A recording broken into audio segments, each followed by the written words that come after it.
ஒரு காலத்தில் அச்சோபதி என்ற மன்னர் வாழ்ந்து வந்தார்.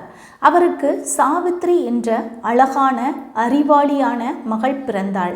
வயது வந்தபோது சாவித்ரி சத்தியவான் என்ற இளவரசனை தேர்ந்தெடுத்தாள். ஆனால் விதி சொல்லியது சத்தியவான் இன்னும் 1 வருடத்திற்குள் இறக்கப் போகிறான் என்று. ஆனாலும் சாவித்ரி கூறினாள், விதி எதை சொன்னாலும் என் கணவன் ஒருவனே, சத்தியவான்தான் என்று கூறினாள்.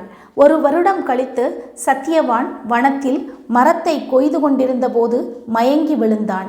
அப்பொழுது யமன் வந்தார். அவன் உயிரை எடுத்துச் சென்றார். ஆனால் சாவித்ரி மனம் தளரவில்லை. யமனை பின்தொடர்ந்து அறிவுடனும் அன்புடனும் பேசினாள். அவளது நம்பிக்கை, பக்தி, அன்பு யமனை மயக்கியது. யமன் மகிழ்ந்து கூறினார், சாவித்ரி, உன் பக்தி அபாரமானது.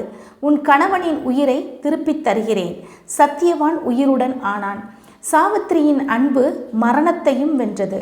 இந்த கதையினுடைய முடிவு என்ன அப்படின்னா, உண்மையான அன்பு, நம்பிக்கை, பொறுமை இது இருந்தது அப்படின்னு சொன்னால் எந்த விதியையும் வெல்ல முடியும்.